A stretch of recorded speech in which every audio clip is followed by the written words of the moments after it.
네, 안녕하세요. 감성대디입니다. 오늘은요, 왜 어학연수가 시간 낭비, 돈 낭비가 될 가능성이 큰지에 대해서 말씀을 드릴게요. 물론 저의 이야기는 정답이 아닐 수 있습니다. 하지만 어학연수를 준비하시는 분이나 어학연수를 자식을 보낼 준비를 하시는 분들은 꼭 제 이야기를 한번 들어보셨으면 좋겠습니다.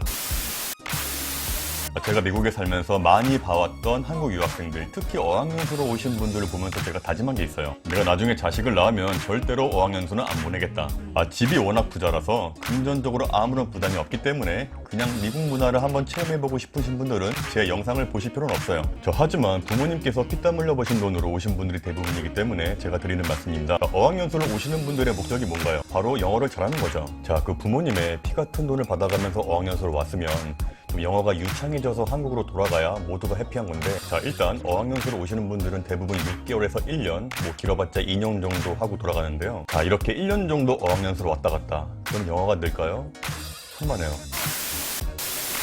그런데 어학연수로 오신 분들은 대부분 자기가 영어가 많이 늘었다고 착각을 해요. 왜냐면 미국 식당에서 음식도 주문해봤거든요. Can I get a steak? Medium please. 그리고 마트 가서 물건도 사봤죠. How much is it? Excuse me, where is meal? 식당 가서 주문할 줄 알고 마트 가서 물건 살 줄 알기 위해서 미국 가서 그 피땀 흘린 부모님의 돈을 써가면서 공부했다면 너무 아깝지 않나요? 그 소중한 돈을 좀 헛되이 버리지 않기 위해서는 최소한 네이티브 미국인과 프리토킹 정도는 가능한 수준의 영어는 돼야 부모님의 돈이 아깝지 않다고 할 수 있는 거죠. 저는요, 그 1년이라는 짧은 시간에도 충분히 미국인과 프리토킹 할 정도의 수준의 영어는 될 수 있다고 생각해요. 어떻게 될까요?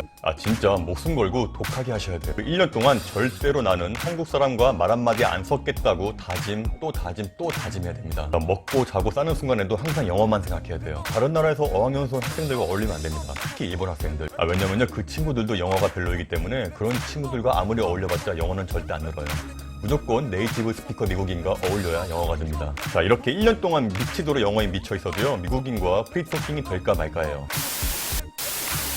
그런데 문제는 과연 이렇게 1년 동안 한국 사람과 전혀 어울리지 않고 미국 친구들하고만 어울리는 게 과연 현실적으로 가능할까? 제가 두 가지의 예를 들어서 말씀드릴게요. 첫째, LA나 뉴욕 같은 대도시로 어학연수 왔다고 가정해 볼게요. 저도 처음 미국 LA로 일하러 왔을 때 유학 비자로 왔기 때문에 LA 시티 컬리지 ESL 클래스를 다녔어요. 그때 우리 반에 20명 중에 15명이 한국 사람이었어요. 제가 다른 학교 애들에게도 물어보니까 다 비슷했어요. 항상 한 클래스의 과반수 정도는 항상 한국 사람이었어요. 이런 환경에서 한국 학생들과 전혀 어울리지 않는다는 건 현실적으로 불가능해요. 그리고 어학연수 온 친구들 대부분이 20대 초반의 어린 학생들이에요. 부모님과 함께 살다가 이제 외국에 나가서 혼자 살게 되고, 또 분위기도 이국적이고 또 자유로운 분위기 미국에서 살기 때문에 얼마나 재밌겠어요. 그리고요, 외국에 있다 보면 되게 쓸쓸하고 외로워요. 그러다 보면 자연스럽게 한국 학생들끼리 어울리고 술 마시고 여행 다니고 이런 분위기가 자연스럽게 만들어져요. 이런 분위기에서 절대로 나는 한국 학생들과 어울리지 않겠다라고 하는 다짐은 굉장히 흐지부지 되기가 쉽습니다. 그리고 더 중요한 건 미국에 가서 거기에 있는 네이티브 미국 애들과 친하게 지내는 건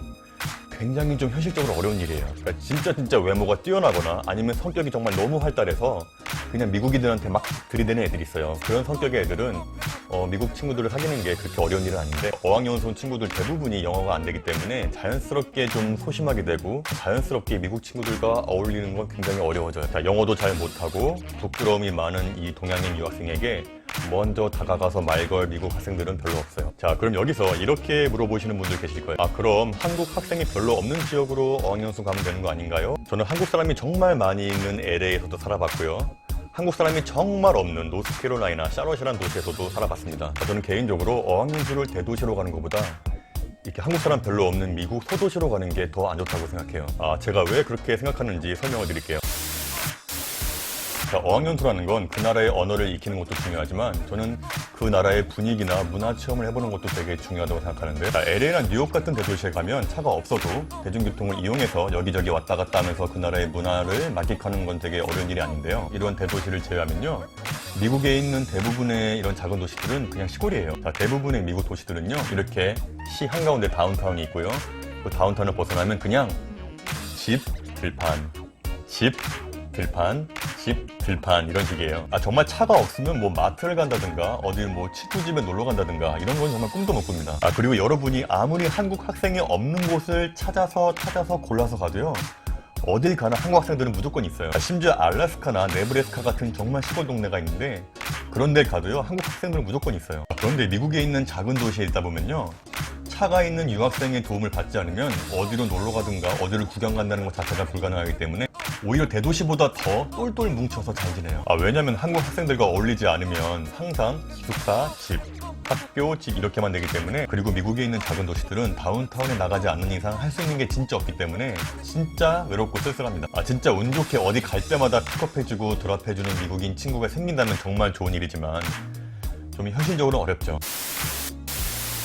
마지막으로 제가 드리고 싶은 말씀은 어학연수를 오시기 전에 일단 본인이 왜 어학연수를 꼭 와야만 되고 왜 꼭 본인이 영어를 잘 해야만 하는가, 그거에 대한 진지하고 깊은 성찰이 끝난 후에 왔으면 좋겠어요. 그냥 막연하게 뭐 좋은 경험 해보고 싶어서, 뭐 스펙 쌓고 싶어서 남들 다 가니까, 정말 이렇게 막연한 생각으로 정확한 목표 설정 없이 정말 독한 마음가짐 없이 왔다가는 전혀 본인에게 아무런 도움이 되지 않고 한국으로 돌아갈 확률 99%입니다. 자, 부모님의 도움으로 20대 초반에 이렇게 미국 가서 공부할 수 있는 기회가 있다는 건요, 진짜 돈으로 환산하지 못할 천금 같은 기회예요. 그런데 그 당시에는 제가 그걸 느끼지 못했어요. 너무 어려서. 하지만 제가 지금 자식을 낳고 키우다 보니까 정말 뼈저리게 느낍니다. 자, 여러분의 부모님께서 피땀 흘려 버신 돈을 제발 낭비하지 말아주세요. 자, 어학연수를 준비하기에 앞서서요, 부모님께서 한 달에 나 때문에 얼마를 써야 되는지를 한번 계산해 보세요. 본인이 왜 어학연수로 와야 하며 본인이 왜 꼭 영어를 잘해야만 되는가, 이거에 대한 개념을 명확하게 설정하시고 오시길 바라겠습니다. 오늘 영상 여기까지 하겠습니다. 오늘 영상 도움이 되셨다면 구독과 좋아요 꼭 부탁드리겠습니다. 다음 시간에 뵙겠습니다. 감사합니다.